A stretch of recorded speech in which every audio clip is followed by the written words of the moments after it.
सो अब हम पढ़ने जा रहे हैं एड्रिनल ग्लैंड के बारे में। जैसे ये हमारी किडनी होती है ना, किडनी के ऊपर ही एड्रिनल ग्लैंड होती है। एड्रिनल ग्लैंड के दो पार्ट होते हैं, एक होता है एड्रिनल मेडुला एंड एक होता है एड्रिनल कॉर्टेक्स। मेडुला एकदम बीच में होता है एंड ये वाला होता है कॉर्टेक्स। जो एड्रिनल कॉर्टेक्स होता है ना बाहर वाला, इसका इसका जो ओरिजिन होता है ना वो मीजोडर्म होता है, याद रखना। बाहर वाले का कॉर्टेक्स का ओरिजिन होता है मीजोडर्म एंड मेडुला वाले का जो ओरिजिन होता है वो एक्टोडर्म होता है। सो एड्रिनल कॉर्टेक्स जो होता है ना बाहर वाला, ये जो है इस कौन से हार्मोन रिलीज़ करता है? बाहर वाला स्टेरॉयड हार्मोन। ये कॉर्टेक्स स्टेरॉयड हार्मोन रिलीज़ करेगा, क्योंकि हमारे पास होते हैं aldosterone, cortisol and sex corticoids, androgen होते हैं। ठीक है, एल्डोस्टेरोन होते हैं, कॉर्टिसोल होता है एंड सेक्स कॉर्टिकॉइड्स होते हैं, एंड्रोजन। तो ये तीन जो है स्टेरॉयड हार्मोन ये कॉर्टेक्स रिलीज़ करता है, एड्रिनल कॉर्टेक्स। एंड ये स्टेरॉयड हार्मोन हमें पता है लिपिड सॉल्युबल होता है, यानी कि ये इनका जो रिसेप्टर होगा वो सेल के अंदर होता है। एंड उसके बाद जो एड्रिनल मेडुला होता है बीच वाला, ये कौन से हार्मोन रिलीज़ करता है? कैटेकोलामीन। कैटेकोलामीन हाइड्रोफिलिक नेचर के होते हैं, ओरिजिन इनका होता है एक्टोडर्मल एंड ये इनका रिसेप्टर सेल सरफेस रिसेप्टर होता है। प्लस कैटेकोलामीन हमारे पास नॉर एपिनेफ्रिन होते हैं, या फिर नॉर एड्रेनालिन भी बोलते हैं, या फिर epinephrine and adrenaline. So nor epinephrine and epinephrine protein nature के होते हैं, प्लस वाटर सॉल्युबल होते हैं एंड इनको हम इमरजेंसी हार्मोन भी बोलते हैं। फ्लाइट और फाइट रिस्पॉन्स में ये इन्वॉल्व होता है, so they are also called emergency hormone. ठीक है, सो एड्रिनल मेडुला से कैटेकोलामीन्स निकलते हैं एंड कॉर्टेक्स से स्टेरॉयड निकलते हैं। अब हम इसको जो है और ज़्यादा जूम करके इसका स्ट्रक्चर देखते हैं कैसा लगता है। देखो, ये तो हो गया मेडुला जो कैटेकोलामीन रिलीज़ कर रहा है। ठीक है, मेडुला के बाद अगर हम देखें उसके बाहर वाली जो लेयर होती है, सबसे मेडुला के बाहर वाली तो रेटिकुलरिस होती है, फिर उसके बाद होती है फेसिकुलेटा एंड देन ग्लोमेरुलोसा। इसको आपको कैसे याद रखना है? GFR, आउटर साइड से याद रखो GFR, zona glomerulosa, zona fasciculata and zona reticularis. ठीक है, तो GFR, सो इनमें सबसे वाइडेस्ट जो होती है वो फेसिकुलेटा होती है। देखो, जो बाहर वाली होती है ना जोना ग्लोमेरुलोसा, वो जो सबसे बाहर वाली होती है वो क्या रिलीज़ कर रही होती है? मिनरलोकॉर्टिकॉइड रिलीज़ कर रही होती है, एल्डोस्टेरॉन। उसके बाद जो जोना फेसिकुलेटा होती है वाइडेस्ट वाली, वो रिलीज़ कर रही होती है ग्लूकोकॉर्टिकॉइड यानी कि कॉर्टिसोल। ठीक है, उसके बाद जो जोना रेटिकुलरिस होती है वो रिलीज़ कर रही होती है एंड्रोजन यानी कि सेक्स कॉर्टिकॉइड। ठीक है, तो जोना रेटिकुलरिस क्या रिलीज़ कर रही है? Androgen, sex corticoid. एंड जो फेसिकुलेटा होती है दैट इज़ ग्लूकोकॉर्टिकॉइड या कॉर्टिसोल। एंड जो आउटर मोस्ट हो रही है वो मिनरल कॉर्टिकॉइड्स या एल्डोस्टेरोन रिलीज़ करती है। ठीक है, तो ये याद रखो कि मिनरलोकॉर्टिकॉइड सॉल्ट रिलीज़ कर रही है, ग्लूकोकॉर्टिकॉइड शुगर, एंड जो हमारी नेक्स्ट वाली होती है सेक्स कॉर्टिकॉइड, ये सेक्स हार्मोन रिलीज़ कर रही होती है। मतलब ये तीनों जो है, एक सॉल्ट, एक शुगर और एक सेक्स हार्मोन रिलीज़ हो रहा है। इसको इसलिए इसको हम 3S ग्लैंड भी बोलते हैं। 3S मतलब 3S आ रहा है। मिनरलोकॉर्टिकॉइड सॉल्ट रिलीज़ कर रही है, मिनरलोकॉर्टिकॉइड जो कि एक सॉल्ट नेचर का होता है, ग्लूकोकॉर्टिकॉइड जो कि एक शुगर नेचर का होता है, एंड सेक्स कॉर्टिकॉइड तो यानी कि सेक्स हार्मोन। तो ये बस याद रखना है कि इसलिए एड्रिनल कॉर्टेक्स को हम जो है 3S ग्लैंड क्यों बोलते हैं, क्योंकि salt, sugar and sex hormone जो है यहाँ से रिलीज़ हो रहा है। ठीक है, और एड्रेनलिन और नॉन एड्रेनलिन में ये भी याद रखना, एड्रेनलिन जो होता है ना, जो हमारे मेडुला वाला होता है कैटेकोलामीन्स में, एड्रेनलिन 80% होता है, नॉन एड्रेनलिन 20% सिक्रेशन होता है। और ये बेसिकली हमारा जो फाइट एंड फ्लाइट रिस्पॉन्स होता है ना उसमें इन्वॉल्व होते हैं। उसमें जब आप इमरजेंसी हार्मोन ये रिलीज़ होता है, इमरजेंसी वाली सिचुएशन में आपका प्यूपल जो है वो डायलेट हो जाता है, अलर्टनेस बढ़ जाती है ना, पाइलो इरेक्शन हो जाता है, यानी कि एक हमारी पाइलो रेक्टाइल मसल होती है स्किन में, मतलब वो जो रोंगटे खड़े हो जाता है उसको हम बोलते हैं। देन स्वेटिंग होने लग जाती है, हार्ट बीट फास्ट हो जाती है। तो ये सारे कौन से एक्शन होते हैं? इमरजेंसी हार्मोन वाले जो है ये एक्शन हमें दिखाई देता है, adrenaline and non adrenaline. And जो कॉर्टेक्स वाली लेयर थी वो हमने देख ली है ना, ग्लोमेरुलोसा, फेसिकुलेटा एंड रेटिकुलरिस, कौन कौन से हार्मोन इनमें से बन रहे हैं। ठीक है, तो आई होप ये क्लियर हुआ होगा। इसके बाद जो है इस एड्रेनल जो हमारी बाहर वाली लेयर है ना कॉर्टेक्स वाली, उसमें हम देखते हैं zona glomerulosa, zona fasciculata and zona reticularis. अब आपके मन में इमेज तो बन गई होगी कि जैसे जोना ग्लोमेरुलोसा बाहर वाली लेयर है कॉर्टेक्स की, देन जोना फेसिकुलेटा है, देन अंदर वाली रेटिकुलरिस है। उनके अंदर कैसे जो है ये हार्मोन बन रहे हैं, कि ये एल्डोस्टेरोन कैसे बना रहा है मिनरलोकॉर्टिकॉइड, या ये कॉर्टिसोल कैसे बना रहा है। ठीक है, वो हम देखते हैं। सो उसके बाद जो जोना ग्लोमेरुलोसा होती है ना, जो बाहर वाली लेयर होती है, बाहर वाली लेयर के अंदर क्या चल रहा है वो देखते हैं।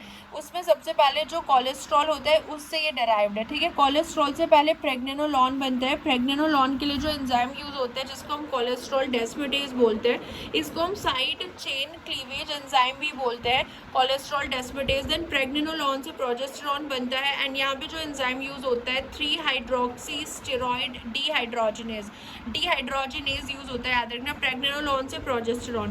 देन प्रोजेस्टेरॉन से जब 11 डीऑक्सी कॉर्टिकोस्टेरॉन बनता है, इसको हम बोलते हैं हाइड्रोक्सिलेज, 21 हाइड्रोक्सिलेज। तो 11 डीऑक्सी कॉर्टिकोस्टेरॉन से हमारा बनता है कॉर्टिकोस्टेरॉन। देन कॉर्टिकोस्टेरॉन से हमारा बनता है 18 hydroxy corticosterone and then finally हमारा एल्डोस्टेरॉन बनता है। तो इसको याद कैसे रख रहे हैं, देखो कोलेस्ट्रॉल से प्रेग्नेनोलॉन एंड प्रोजेस्टेरॉन, तो याद रहेगा कोलेस्ट्रॉल से पीपी बन रहे हैं, प्रेग्नेनोलॉन एंड प्रोजेस्टेरॉन।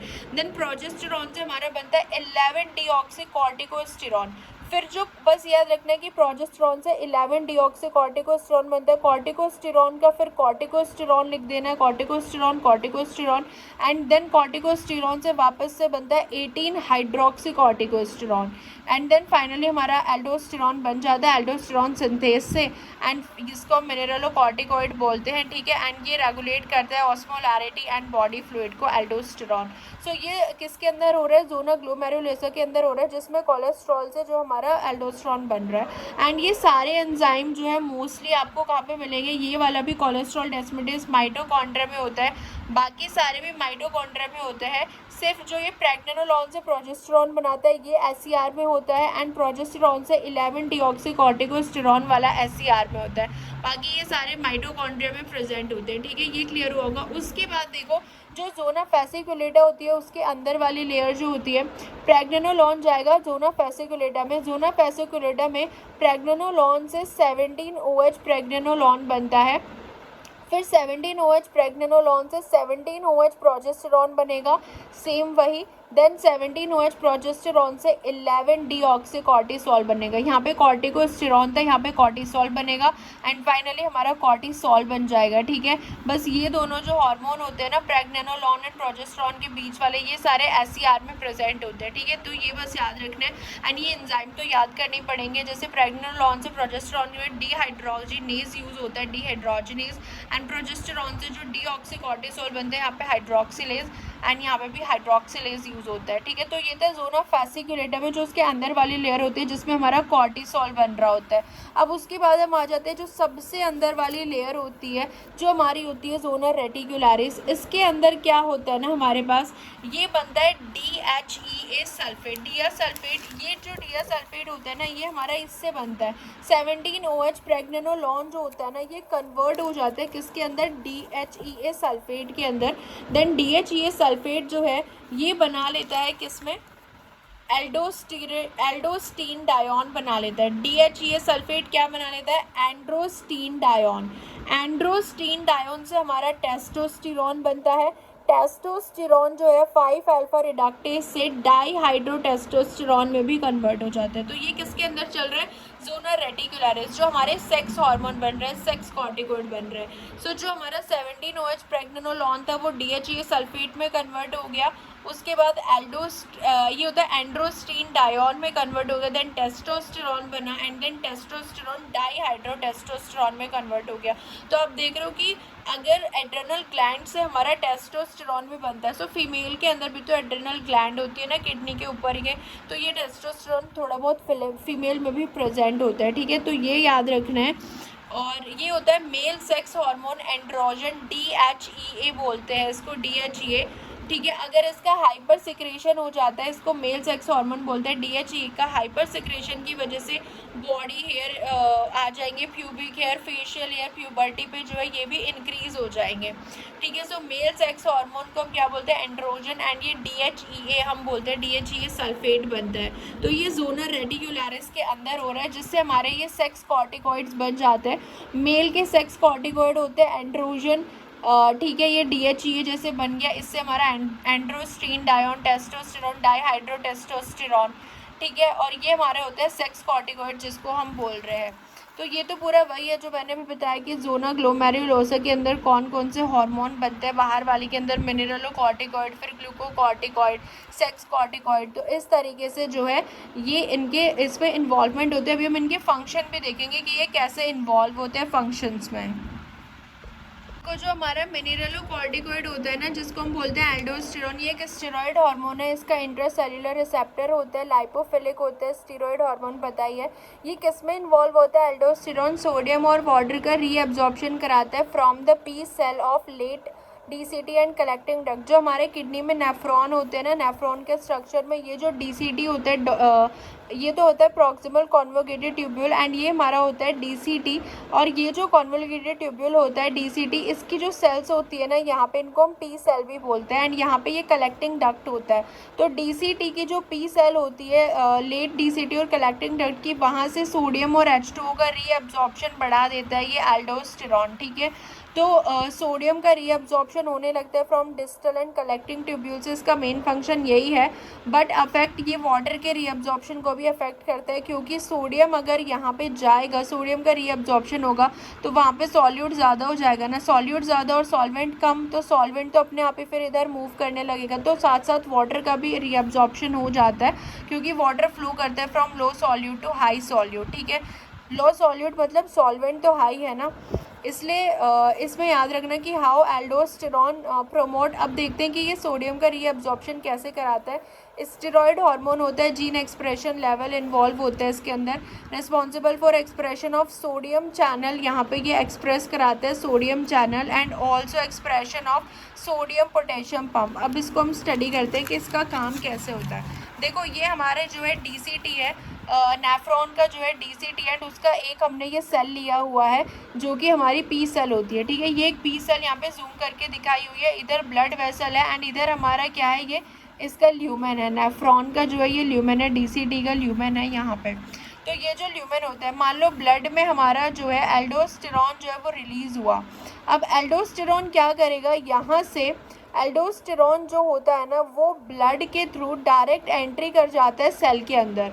जैसे एल्डोस्टेरॉन सेल के अंदर डायरेक्ट एंट्री करेगा ना, सेल के अंदर जाते ही एल्डोस्टेरॉन जो है वहाँ पे एक्सप्रेशन बढ़ा देता है सोडियम चैनल का। तो ये जो एपिकल साइड होती है ना, ल्यूमिनल साइड पे, वहाँ पे सोडियम चैनल का जो एक्सप्रेशन है वो बढ़ जाता है। देखो ब्लड में एल्डोस्टेरॉन आया, यहाँ पे आप देखो कि ब्लड में हमारा मान लो एल्डोस्टेरॉन रिलीज़ हुआ, ये एल्डोस्टेरॉन जो है सेल के अंदर जाएगा, अपने रिसेप्टर से बाइंड करेगा, उसके बाद जो है रिसेप्टर से बाइंड करके जीन एक्सप्रेशन बढ़ा देगा। कौन से एक्सप्रेशन बढ़ाएगा? एपिकल साइड पे सोडियम चैनल के एक्सप्रेशन बढ़ा देगा। जैसे सोडियम चैनल बढ़ेंगे एपिकल साइड पे, तो यहाँ से जो सोडियम होगा ल्यूमेन में, यानी कि इस वाले ल्यूमेन में जो सोडियम होगा वो इस सेल के अंदर आ जाएगा, इस सेल के अंदर सोडियम आएगा, एंड प्लस यहाँ पे सोडियम पोटेशियम पंप भी इंक्रीज हो जाएंगे on the basolateral side.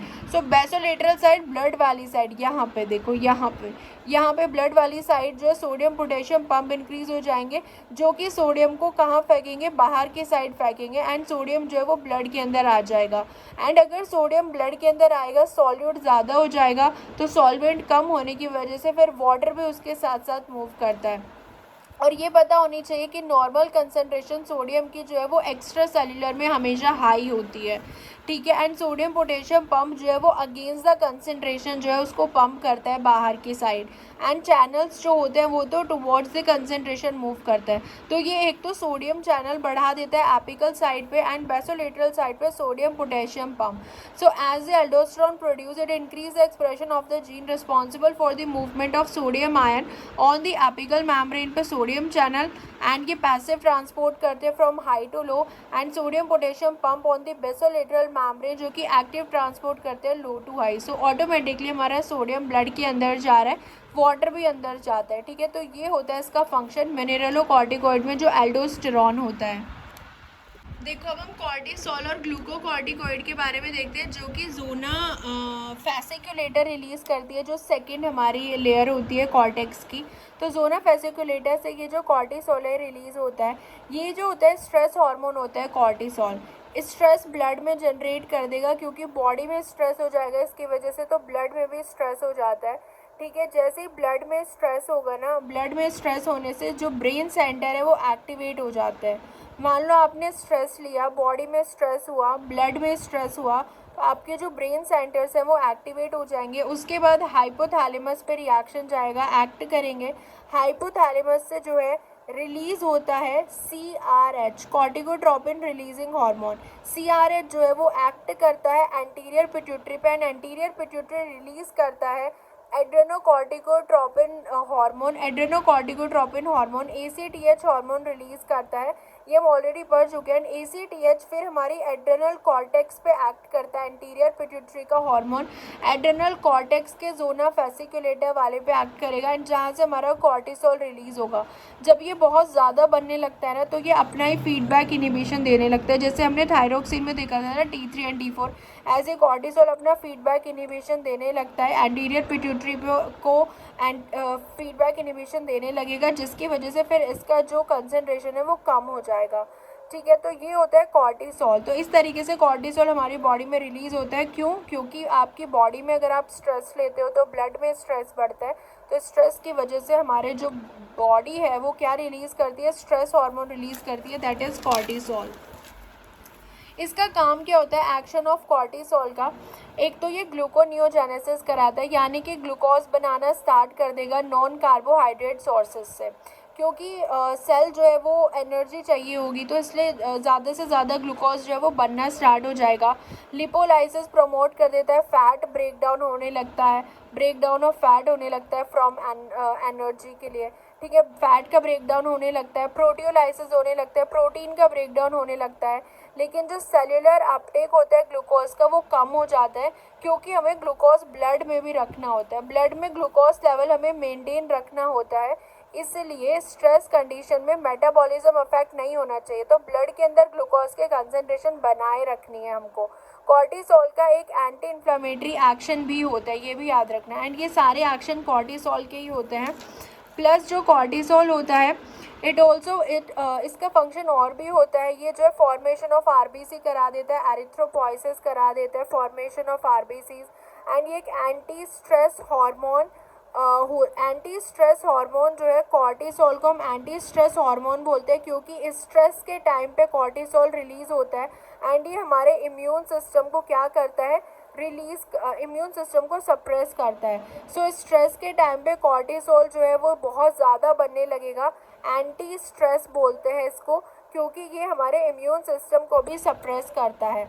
So blood glucose level बढ़ा देगा, इम्यूनो सप्रेसर होता है, इम्यून सिस्टम को सप्रेस करता है, ऑटो इम्यून डिसऑर्डर में भी यूज़ होता है, ऑर्गन ट्रांसप्लांटेशन पे, है ना, एंटी एलर्जिक होता है, इन्फ्लामेटरी में रिलीज़ होता है। सो स्ट्रेस के टाइम पे बॉडी कॉर्टिसोल रिलीज़ करती है, विच इज़ एंटी स्ट्रेस, यानी कि ये स्ट्रेस को कम करने के लिए कॉर्टिसोल क्या करता है? हमारे इम्यून सिस्टम को भी सप्रेस कर देता है। तो ये इसके कुछ फंक्शन है कॉर्टिसोल के।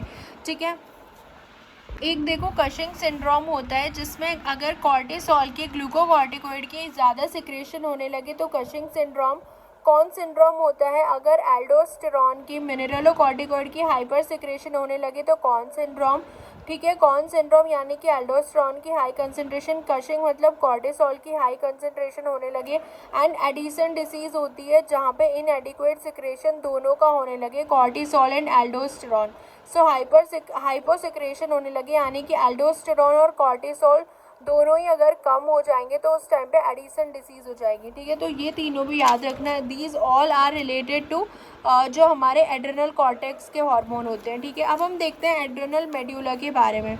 एड्रेनल मेड्यूला जो होते हैं ये कैटेकोलामीन रिलीज़ करते हैं, इस तरीके के रिंग जैसा स्ट्रक्चर होता है, ये हाइड्रोफिलिक होते हैं नेचर में, इनका सेल सरफेस रिसेप्टर होता है, ये दो हार्मोन रिलीज करते हैं, नॉर एपिनेफ्रिन जिसको हम नॉर एड्रेनालिन भी बोलते हैं, एंड एपिनेफ्रिन जिसको हम एड्रेनालिन भी बोलते हैं।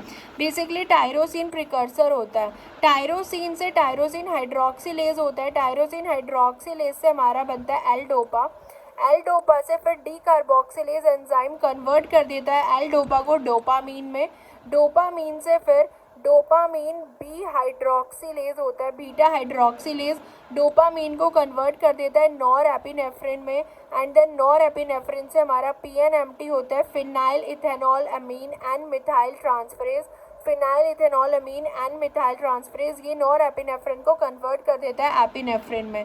सो इन सबको हम क्या बोलते हैं, कैटेकोलामीन्स बोलते हैं, ठीक है। सो हमारा टायरोसिन से क्या बना, टायरोसिन हाइड्रोक्सिलेज से L dopa, then L dopa decarboxylase से डोपामीन, डोपामीन से नॉरएपिनेफ्रिन।